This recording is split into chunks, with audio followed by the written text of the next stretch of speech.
Good evening, I'm Bill. Let's hear the story of the mad inventor. You ever heard of Clive Sinclair? Clive Sinclair still alive? Is Clive Sinclair still alive? The mad inventor. You know Clive Sinclair invented the first handheld calculator, didn't he? Do you know that actually Clive Sinclair invented the first handheld calculator? You know, to do your maths on. The Sinclair calculator. Clive Sinclair invented the calculator. Clive Sinclair invented the ZX81. Clive Sinclair invented the Sinclair Spectrum.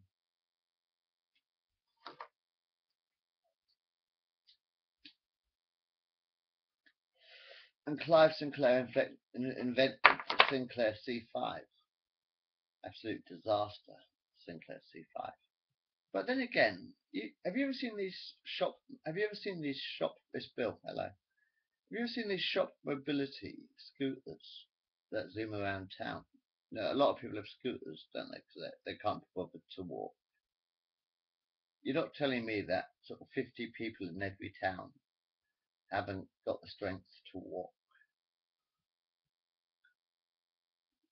Have you seen these mobility scooters around town? Have you? And these, hundreds of people are riding these mobility scooters. They can't be bothered to walk. You might need a walking stick. It'd be a lot easier. A walking stick would be a lot easier than a mobility scooter. Anyway, do you know if it wasn't for the Sinclair C5 electronic car, these electronic scooters that everybody uses, that are claiming to be disabled and stuff, so they can't be bothered to get a job. You can't be bothered to work, so you claim a disablement, and then you claim, you know how it's sad, pathetic. Hey! That's right, I'm making sure the sound still works. But actually, people can't be bothered to walk, so they use these scooters or something like that, don't they? Anyway, no, do you know these electronic scooters that you use would not exist if Clive Sinclair had not invented the electric car. In fact, Clive Sinclair basically invented the electric car. Okay, C5, the Sinclair C5 was a piece of shit. But the Sinclair C5 was also the first battery-operated electric car. It was. The Sinclair C5 was in fact the very first electric car. Clive Sinclair invented the electric car. You might actually say, okay, the C5 was a complete failure. You put the handlebars in a dumb place. Or maybe it didn't, I can't bother to move. But as your Sinclair C5, okay, it failed, ruined his career. But it also created the electric car. These scooters that shoppers use. That's derived from the Sinclair C5, really, when you think about it. Because the Sinclair C5 was the first electric car. Went about 25 miles per hour or something. You know what I mean? Sinclair invented the electric car. Didn't he? Didn't Clive Sinclair actually invent the electric car? These scooters that everybody uses now? Yeah, alright, everybody has them now. But Clive Sinclair invented the electric car. I'd put that down in history. About the Sinclair C5 was the first real electric car. Like a scooter sort of thing, wasn't it? It was like a scooter. So, but actually, I would actually put that down in history, that Clive Sinclair invented the very first electric car. That was the Sinclair C5. Anyway, yeah, I've got a great idea for inventions. I can't even change a plug, Clive. I'm stupid. Actually, Clive Sinclair, I am quite stupid.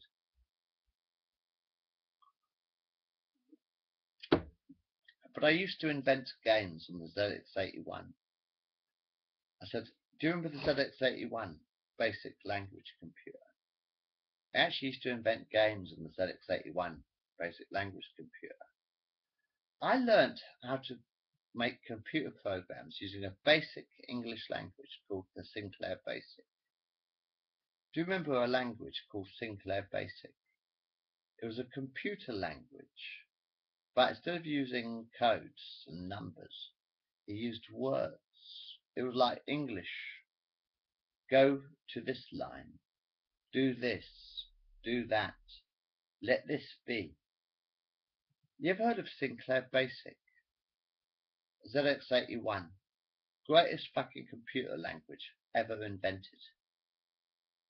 Sinclair Basic was the greatest computer language ever invented because I'm stupid and I'm not very technical. Alright, I can't even change a plug. I don't know nothing about mechanics or electrics. Alright? Clive Sinclair knows about that sort of stuff. But Clive Sinclair invented a basic English language called Sinclair Basic. And you could actually talk to the computer telling the computer what to do. You're like, if this happens, go to that line.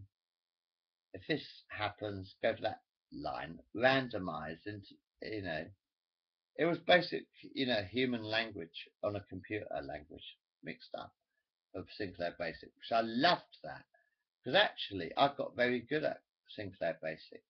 And I actually learnt how to program games in Sinclair. Using Sinclair Basic English language sort of thing, I learnt how to program computer games. Because I'm a games inventor, I invent board games, believe it or not. I do invent board games. I've invented several.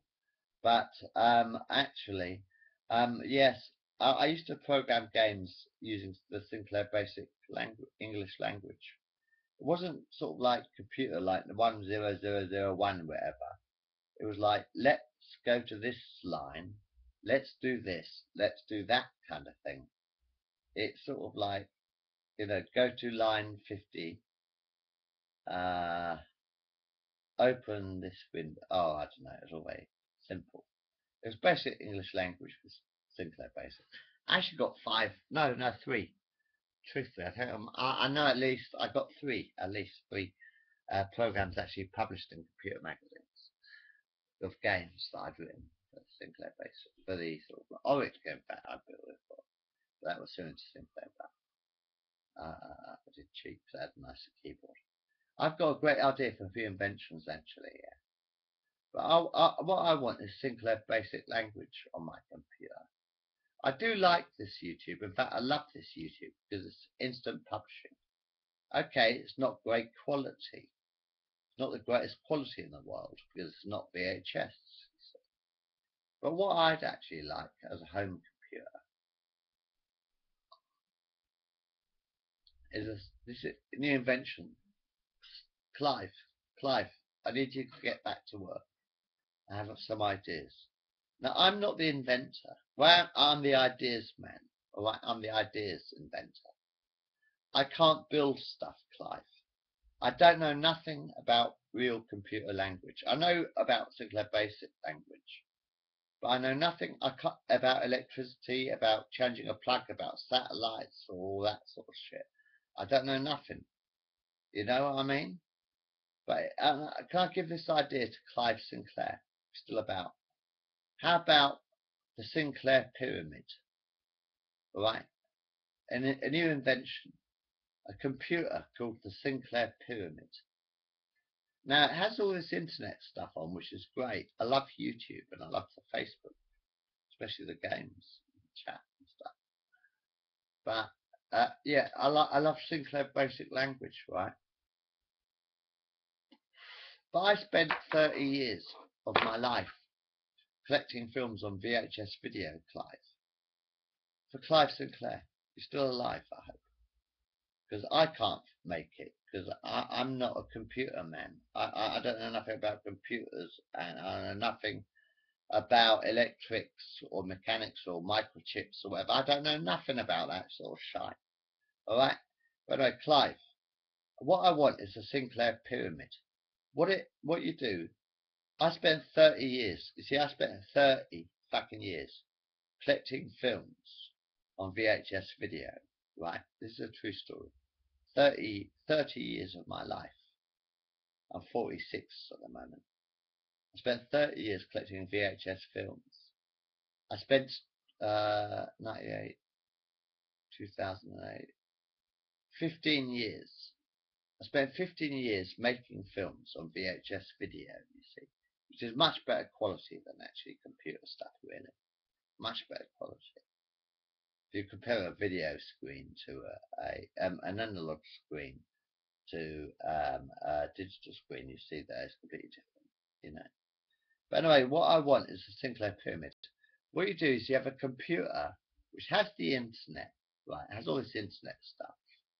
YouTube, Facebook. Well, it has everything on the internet, right? It's got the internet on this Sinclair Pyramid, right? But, very important but, instead of having a flat screen, you've got a screen, a triangular screen, and an analog screen. The difference is, on the Sinclair Pyramid, you'd have an analog screen, like the old televisions. So it's like a pyramid shape, you see. It's shaped like a pyramid. So when you close your computer, you've got a pyramid on top of it. So you use it as an ornament. See, you can use it as an ornament as well on the side of your table, a pyramid on the side of your table. So instead of having a computer screen, you use the analog screen.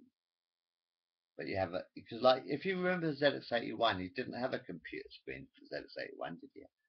You actually used to plug the ZX81 into the television, didn't you? You know, you didn't have these computer screens in the original ZX81 and Spectrum games and stuff, computers and stuff. You didn't have computer screens. You just plugged the computer into the television. Simple as that. You know, Mum wants to watch the 9 o'clock news. Tough luck. I want to play Space Invaders. You say, Mum wants to watch the 9 o'clock news. I want to play Space Invaders. But actually, when you think about it, you used to plug the ZX81 into the television, which is great fun. Now you've got these smart TVs which computerize, which is a bit bonkers. But never mind. Yeah, well, watch me. You know. But I mean, how about if you had an analog screen on your computer, right, Clive? And it was shaped like a pyramid because, like, analog's about triangle. In fact, Clive Sinclair also invented the first handheld computer television, didn't he? So Clive Sinclair also invented the first handheld computer. So the first handheld television. Clive Sinclair actually invented the first handheld television. He's my hero. Alright. Clive Sinclair invented the first handheld television as well. He invented the first handheld calculator. He invented the Sinclair C5, 781, Spectrum. He invented the first handheld television. Anyway, Clive, I want a VHS television, you know, with a VHS screen. You know what I mean? Rather than this computer screen. And actually, you could shape it like a pyramid. I used to have a portable television. I did actually have an analog radio alarm clock, and the screen was about that big. But it was analog VHS, perfect quality, absolutely perfect quality. It was about that big. I used to have one of them. Clock. It was a clock radio actually with a TV built in. It's brilliant. Analog screen, obviously, reception stuff. But anyway, yeah. So you have what you do is you have a computer with an analog screen, and you have you can have a video slot on the bottom. You call it the briefcase pyramid. In fact, you could do it like that. You could call it the pyramid, and so it'd be like about the size of a briefcase or whatever. You know, and you close the lid, and then you've got a pyramid on top, which is the analog screen. But and anyway, underneath the box, you have a box which is the VHS video,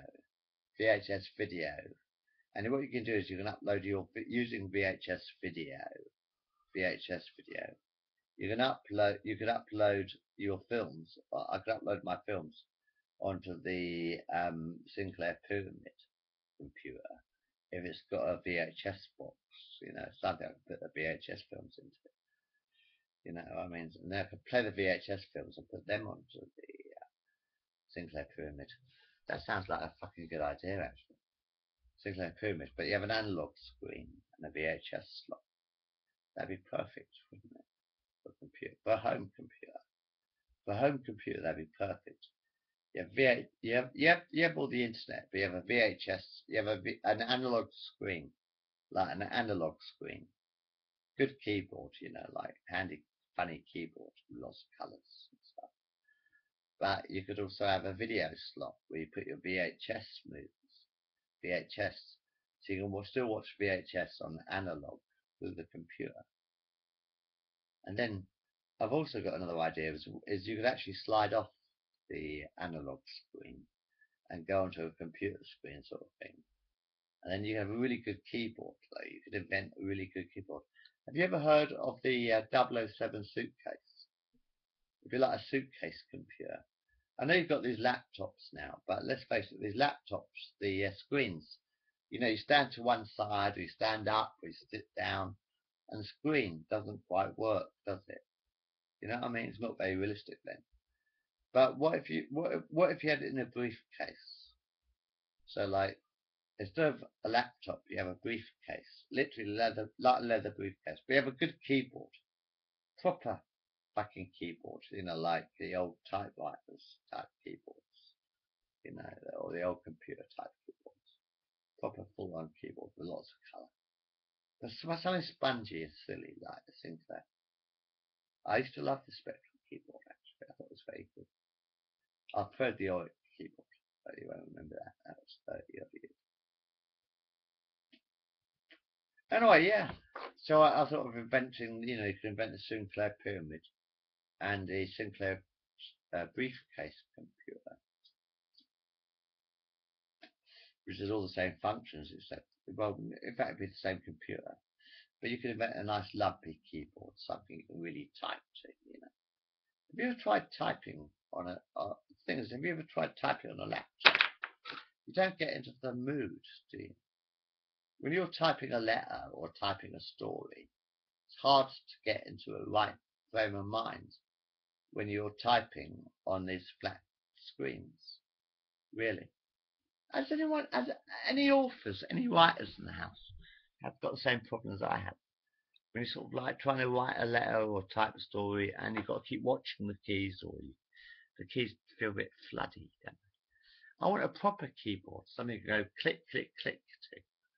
So that when you're writing a story, you go click, click, click, click, click, click, click, click, and you have big lumpy buttons. I want big lumpy coloured buttons, multicoloured buttons, big lumpy buttons. Like the same sort of layout, but you can go click, click, click. Because when you're writing a story, the clicks actually help you to write a story, don't they? Do you ever find that? Ah, never mind. Getting a bit too deep. Anyway, there's a couple of inventions for you. Like the Sinclair Chrysler about. a suitcase computer. Right, a suitcase computer with a good lumpy keyboard, about the size of a suitcase. And Sinclair Basic Language. And also, you could I tell you what else you could add to it. As well as having the internet and Sinclair Basic Language, you could also add the Professional Adventure Writer, Paul. Do you remember Text Adventures? Have you ever played any Text Adventures? The Professional Adventure Writer, Village Workshop, about 1990. I'd like to get Paul, Professional Adventure Writer, and Sinclair Basic, and the internet, obviously, but Anyway, but I want it on a sort of like analog screen so that it looks realistic, and then that way it would be light, sort of like pointed, and you could sort of close your computer down into the suitcase kind of thing, so you could actually take off the screen, the analog screen. You'd add that onto it, and then I've also got an idea. How about about a watch? How about, you know how your telephones go nowadays? How about doing a video wristwatch? It's very simple. It's, did I call it video wristwatch?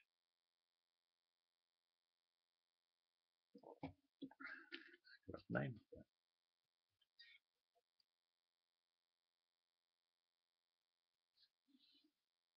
Yeah, no, you can't.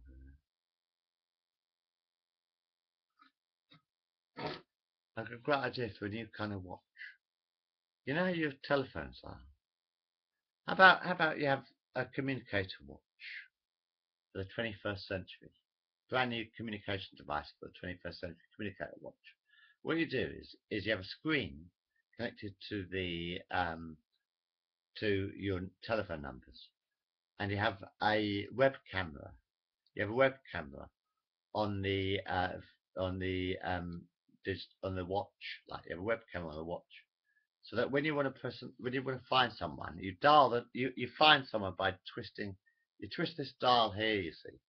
You know we used to wind up the watch. That's how you find the number you're looking for. So you twist it to get the right name, and then you press the button like that. You press the button like that, and then because you've got a web camera fixed into the watch, and they've got a web camera fixed into their watch, they can talk to you and look at you at the same time as you're talking, looking at them. It's my invention, William Joseph Bailey. This is completely my invention, William Joseph Bailey, 2013. It's called the wrist communicator. It's actually in my pirate story as well, so I'm copyrighting this, William Joseph Bailey. And we have a video screen on the wristwatch, like a video screen and a web camera. And what you do is where you used to wind the watch, what you do is you wind it to sort of like find the name that you're looking for, find the person you're looking for, and then you press the button in. You press the button in like that, you see. You wind the watch to find the name who you're looking for, who you want to talk to. And you press the button in, and then click when you connect it. You're looking at them, and they're looking at you through this web camera, which is in the watch. So you see them, well, they're looking at you. The wrist communicator. I invented that, by the way. William Joseph Bailey, 2013. Copyrighted. So if you want a wrist communicator, I invented it.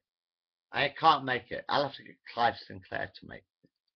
In fact, I'll have to get I'll get Clive Sinclair. Clive Sinclair, you invented the handheld television. I'm not technical, Clive. Clive Sinclair, I'm not technical. But can you invent me the wrist communicator, right? What you do, you have a screen, computer screen, linked up to the internet or whatever, like the mobile phones. But you also have the web camera, like, I suppose, like Skype sort of thing. Something similar to that sort of thing. I'll get Clive Sinclair to build it. And what you do is it's like on a watch. You see, it's like on a watch. You get a watch, and what you do is you turn the dial to find the name of the person you want to talk to. You press the button in like that. You see, you press the button in like that, and then because they've got a web camera on their watch and you've got a webcam on your watch, you can talk to each other on your wristwatches. So instead of you can sort of spend all day looking at your watch, just saying, chatting to your mates. How are you today? I'm fine. How are you? I'm doing all right. I'm fine. Good. Hope you had a nice day. I mean, that's another one for Clive Sinclair. So there's just a few of my ideas. And how about, can you invent a kidney belt as well while you're at it? My dad's on kidney dialysis, actually. 79 on Monday. So my dad is 79 on Monday. 79 years old. So actually, Clive, do you reckon you could invent a dialysis belt? Because apparently what you've got to do is, when my dad's on kidney dialysis, it's got to filter out the urine, out the blood. Because my dad's kidneys didn't fail, but the doctors, when they fucked up an operation, actually. Truth is, the doctors fucked up an operation. They were operating on my dad, and they actually did clamp the arteries. They clamped the arteries of my daddy's kidneys. You see. So I was thinking, sort of like, can you invent like silicon arteries? Could you invent silicon arteries to replace real arteries? Or maybe a kidney belt, so that the instead of dialysis, you could have a belt. You could wear a belt for say 4 or 5 hours or whatever, which would actually have a kidney dialysis port to filter the bloods and stuff. I don't know. It's my dad's birthday on Monday. I'm going to this movie. It's Chaplin. See what you can help. Yeah. Give me a shout. I'm on your side, both sides.